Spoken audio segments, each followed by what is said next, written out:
Oke, di video kali ini gue akan memberikan rekomendasi 5 base TH11 terbaik yang bisa kalian coba gunakan. Dan seperti biasa, untuk semua link dari base-nya kalian bisa dapatkan di deskripsi video. Base nomor 1.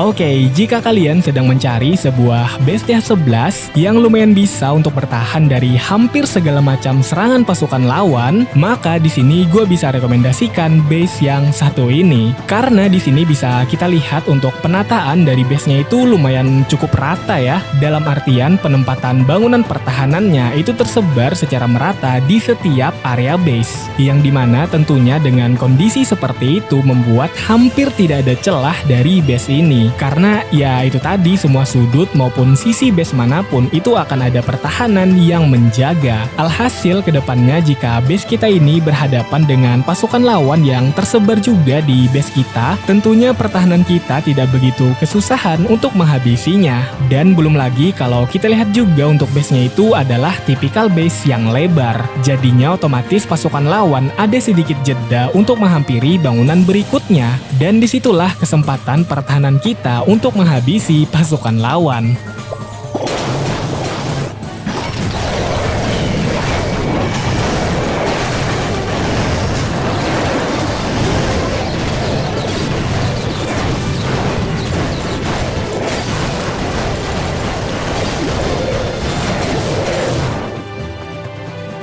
Base nomor 2.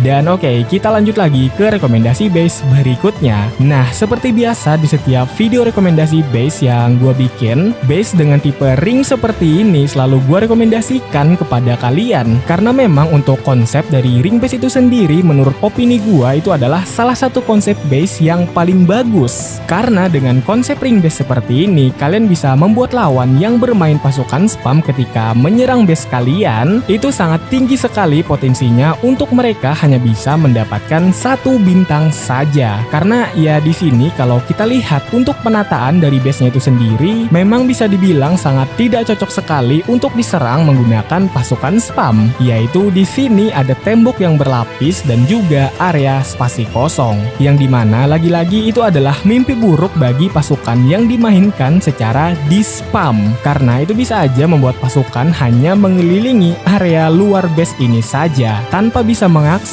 area base bagian dalam kita ini, yang dimana di sana bisa kita lihat ada bangunan Town Hall. Dan bisa kalian tebak apa yang akan terjadi jika Town Hall gagal untuk dihancurkan? Yap, 1 bintang sudah di depan mata.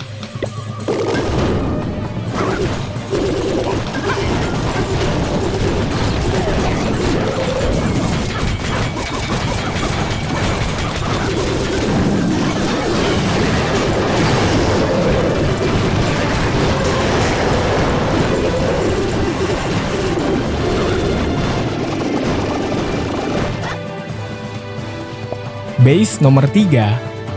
Dan berikutnya ini ada salah satu konsep base yang menjadi andalan gua juga, yaitu Town Hall Trap alias jebakan TH. Dan sebenarnya ya untuk konsep dari jebakan TH ini lumayan cukup simpel. Nah, namun kadang justru sangat efektif. Yaitu di sini kita hanya perlu menempatkan posisi Town Hall itu agak di pinggiran base. Dan tidak lupa juga tentunya dijaga dengan semua jebakan yang kita miliki. Jadi ini tuh ibarat kayak gini loh guys. Seakan-akan kita memberikan Town Hall secara gratis. Namun sebenarnya tidak gratis sama sekali. Justru pasukan lawan harus membayar sangat mahal untuk mendapatkannya. Yaitu bayarannya pasukan lawan harus banyak yang mati di area sana. Karena dihadang oleh semua jebakan yang sudah kita siapkan.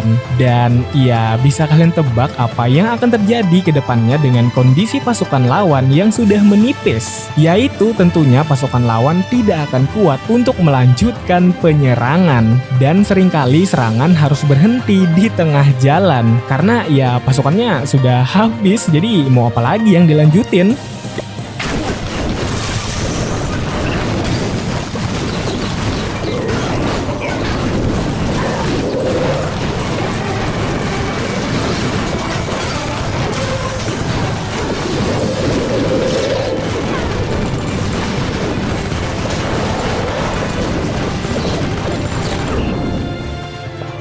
Base nomor 4. Dan oke, untuk rekomendasi base berikutnya ini adalah base dengan tipe simetris. Nah, sebenarnya untuk tujuan dari base dengan konsep simetris seperti ini itu sangat jelas sekali ya, yaitu untuk memaksimalkan sebisa mungkin semua area base. Jadi artinya hampir tidak ada celah untuk pasukan lawan bisa masuk, karena di semua area base-nya akan ada pertahanan yang menjaga. Dan ditambah lagi sebenarnya untuk base dengan tipe simetris seperti ini, itu lebih besar kemungkinan untuk memecah pasukan lawan. Terlebih lagi bagi lawan yang bermain pasukan dari area sudut base. Karena ya dari sudut pandang pasukan lawan, entah area kiri maupun area kanan dari base-nya itu sama aja. Jadi kadang justru hal sesimpel itu bisa membuat pasukan mencar-mencar. Dan pasukan lawan tentunya akan menjadi kurang maksimal kekuatannya. Sedangkan sebaliknya untuk pertahanan kita, karena ditempatkan hampir di semua area pada base ini, dia bisa dengan mudah untuk menyerangi pasukan lawan yang sedang terpecah itu tadi.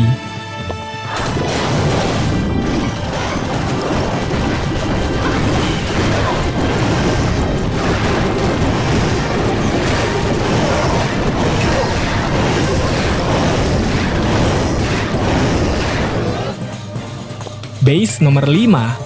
Nah oke, untuk konsep utama dari base ini sebenarnya masih sama ya, yaitu base simetris. Namun untuk base kali ini dia lebih menekankan pertahanannya kepada 4 X-bow ini, yang dimana memang kalau kita lihat untuk penempatannya itu bisa dibilang spesial gitu. Karena selain dari penjagaan tembok yang mengelilingi bangunan tersebut, di sana juga ada yang namanya area spasi kosong. Dan tentunya tujuan utama dari area spasi kosong seperti ini itu untuk menghilangkan penargetan pada bangunan yang berada di balik area spasi kosong itu sendiri. Dalam konteks kali ini ya bangunan 4 X-bow kita ini. Nah sebenarnya untuk penempatannya ini mirip-mirip lah ya dengan konsep ring base. Namun bedanya ini bisa dibilang skala yang lebih kecilnya lah gitu. Karena seperti yang kita tahu kalau ring base itu kan dia lumayan banyak ya bangunan yang dilindungi di area ringnya. Nah sedangkan untuk kali ini itu hanya 4 X-bow ini saja. Dan mungkin akan ada yang bertanya ya, kenapa kita lebih memilih untuk melindungi X-bow? Kenapa nggak bangunan lain kayak Inferno aja gitu misalnya? Ya sebenarnya simpel aja sih, karena seperti yang kita tahu kalau X-bow ini kan dia bisa menyerang unit darat maupun udara, dan jangkauan serangannya juga sangat jauh.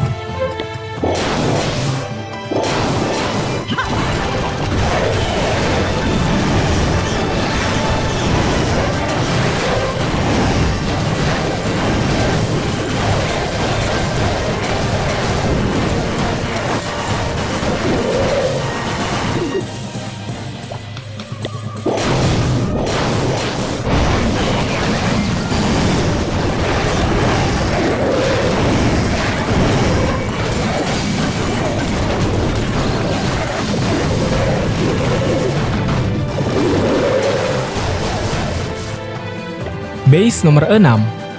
Dan yap, seperti biasa lah ya, untuk base yang terakhir ini anggap aja kayak semacam base pelengkap lah gitu. Siapa tahu mungkin dari kalian ada yang lebih tertarik dengan desain base minimalis dan rapi seperti ini, maka kalian bisa langsung gunakan saja.